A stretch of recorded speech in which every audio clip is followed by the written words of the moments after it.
Assalamualaikum warahmatullahi wabarakatuh. Kembali lagi pada video tutorial pemrograman Java. Pada materi kali ini kita akan mencoba membahas menggunakan variabel pada pemrograman Java. Variabel ini merupakan salah satu istilah dalam pemrograman Java yang biasanya digunakan untuk menyimpan data secara sementara ya. Jadi data yang kita masukkan atau inputkan ke dalam sebuah program itu sebenarnya kita simpan dulu pada sebuah yang disebut dengan variabel ya. Nah, variabel ini memiliki berbagai macam jenis ya.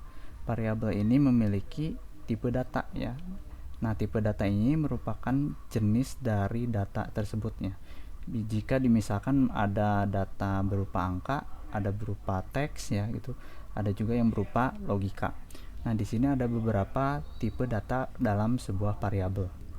Nah, sebelumnya kemarin kita sudah membuat sebuah program yang menggunakan output ya, yang mana outputnya ini menggunakan sistem outprint untuk menampilkan sebuah teks ya. Nah, kita akan menggunakan sebuah variabel yang kemudian nanti akan di-outputkan dengan menggunakan sistem printout ini ya. Jadi sebelumnya kita akan menyimpan nama ini ke dalam sebuah variabel. Nah, supaya kita lebih terstruktur ya, jadi kita akan membuat project baru lagi. Jadi yang project sebelumnya kita tinggalkan ya, jangan dihapus ya, jangan dihapus. Jadi kita supaya ada pembanding ya antara project yang satu dengan project yang sebelumnya. Nah, seperti biasa cara membuat project baru ya, kita file kemudian new ya, new project, pilih Java application. Terus untuk project name-nya di sini kita gunakan nama kalian ya. Nama kalian masing-masing boleh. Misalkan di sini kemarin latihan 1 berarti sekarang latihan 2 ya.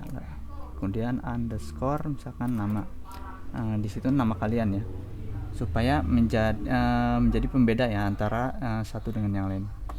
Nah, untuk yang lainnya seperti biasa di sini ada project location, di mana projectnya akan disimpan pada dokumen dan netbin projectnya. Nah, ini nggak perlu dicontreng, ini harus dicontreng untuk create main classnya. Kemudian kita langsung saja klik finish. Nah, maka untuk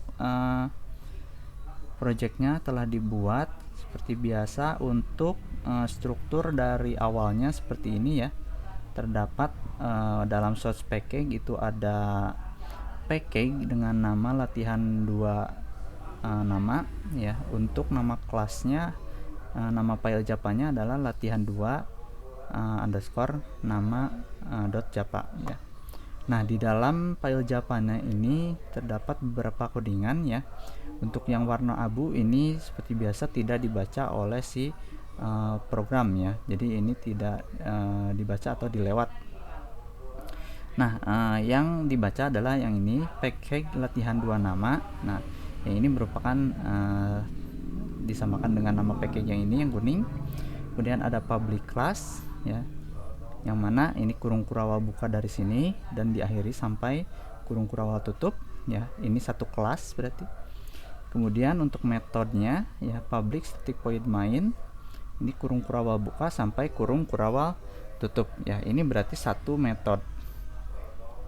Nah, pertama kita akan membuat sebuah variabel terlebih dahulu. Nah, untuk jenis-jenis variabelnya dulu kita coba untuk lihat materinya terlebih dahulu. Nah, ada macam-macam tipe data. Nah, variabel ini diklasifikasikan menjadi beberapa macam tipe data ya. Nah, tipe datanya ini ada beberapa yang sering digunakan. Nah, ini mungkin salah satunya adalah yang sering digunakan, karena mungkin selebihnya ada tipe data yang lain walaupun yang mungkin jarang digunakan ya. Seperti misalkan yang tidak ada di sini adalah seperti sort ya, kayaknya sort by itu nggak ada karena itu memang jarang digunakan. Nah, pertama di sini ada char ya. Tipe data char ini merupakan tipe data karakter yang hanya bisa menyimpan satu karakter, misalkan seperti Z ya, terus ada misalkan A atau B. Nah misalkan berarti untuk char ini lebih cocok kalau misalkan datanya hanya berupa satu huruf ya.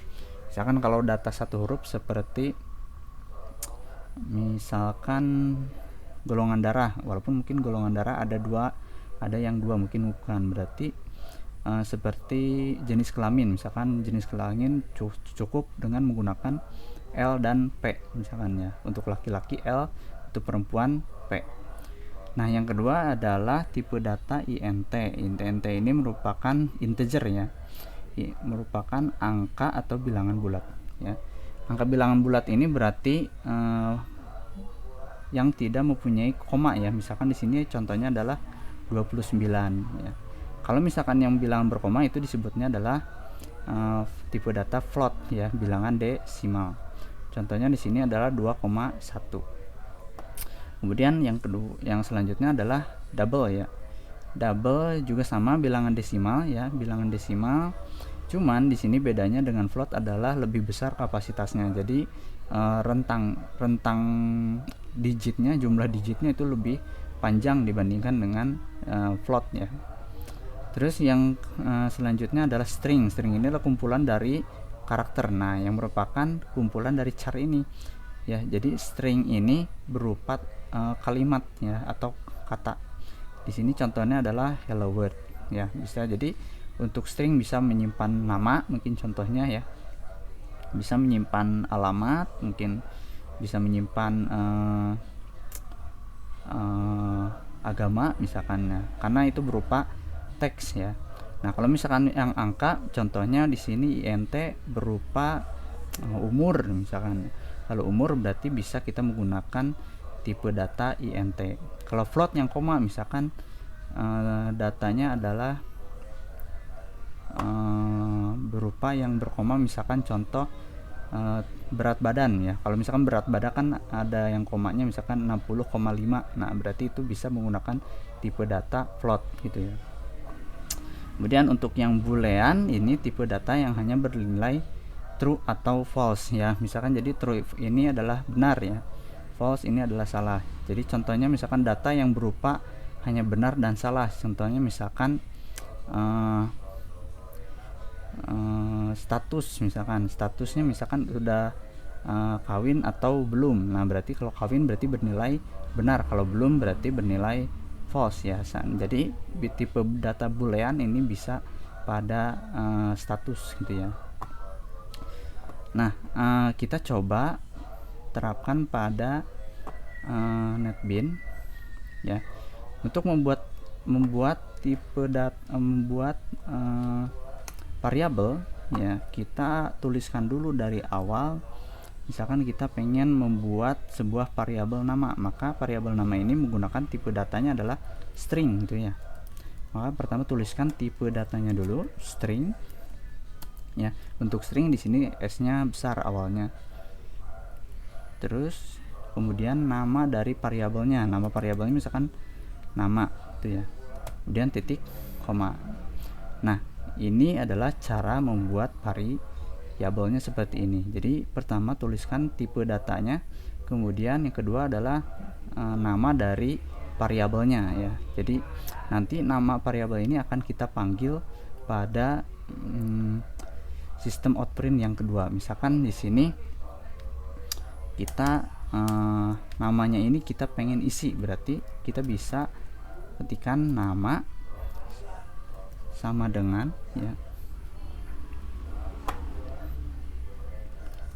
kemudian sama dengan misalkan namanya adalah Udin gitu ya, Surya Jana. Jangan lupa diakhiri dengan titik koma. Nah berarti nilai dari variabel nama ini menyimpan data berupa nama Udin Suryajana. Jadi yang ini berarti dimasukkan ke dalam sebuah variabel nama ya. Nah kalau misalkan kita running hanya seperti ini saja, maka hasil runningnya tidak akan keluar ya, karena belum di outputkan. Jadi hanya berupa ada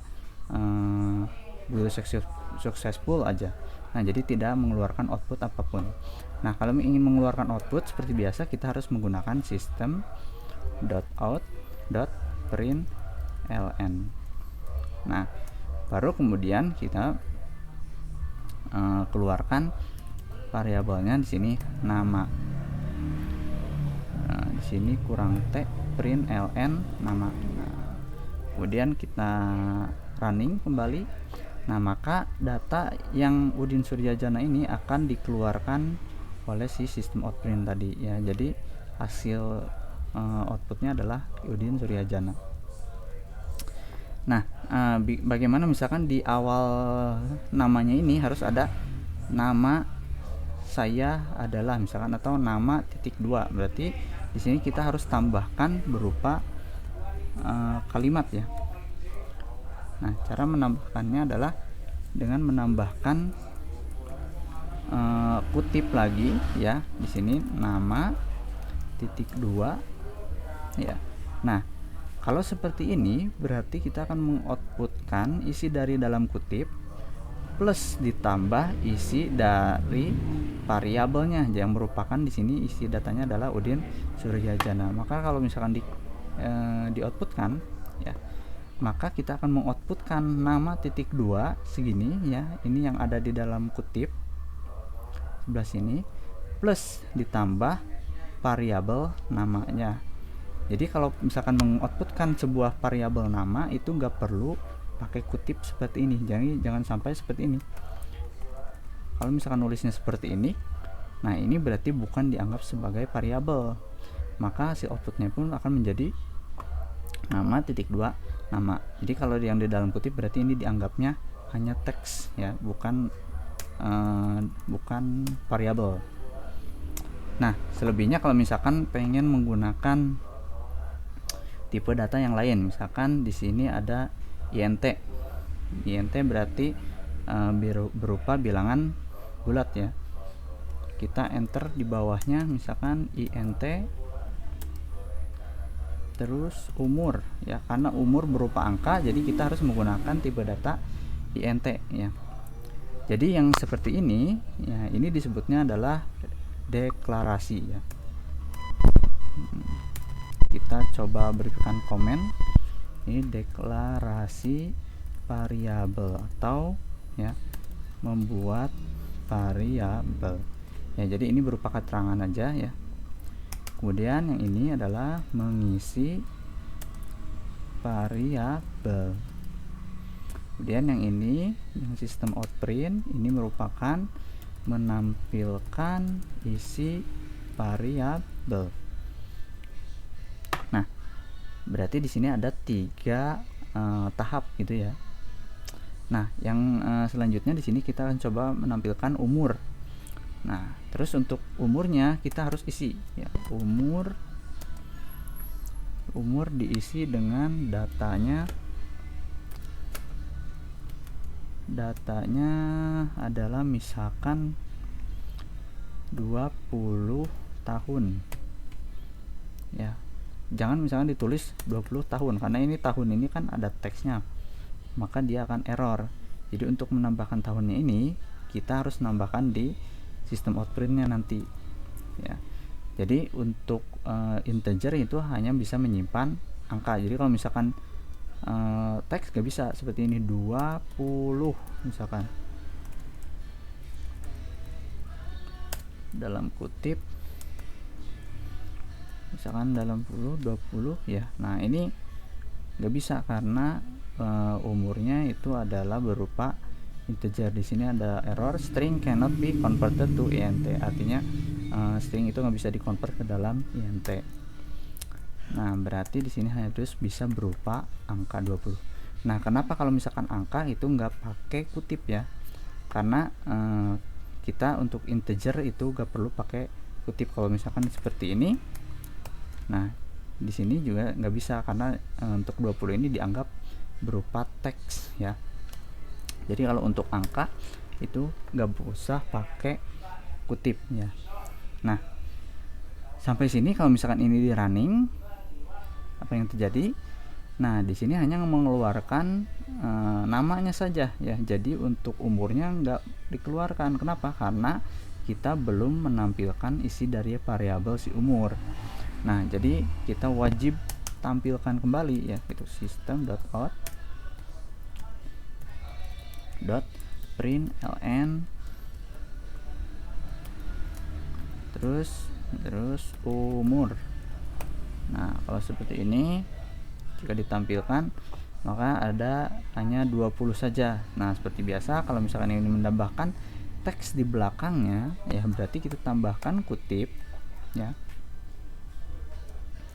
kemudian plus. Nah, di dalam kutipnya di sini itu ada teks umur titik 2.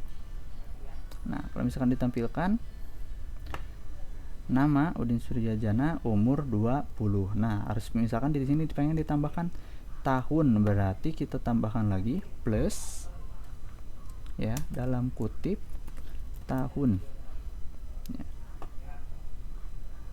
Nah, nama Udin Suryajana umur titik 2 20 tahun, tapi 20 nya di sini rapet ya. Kalau misalkan pengen ada spasinya, berarti sebelum tahun harus ada spasi ya, di running lagi. Nah, maka 20 spasi tahun. Nah, jadi yang ada di dalam kutip ini akan di outputkan persis seperti yang ada di dalam kutip. Kalau misalkan di sini ada titik, nah segitu, nah maka di sini pun akan ada titik ya.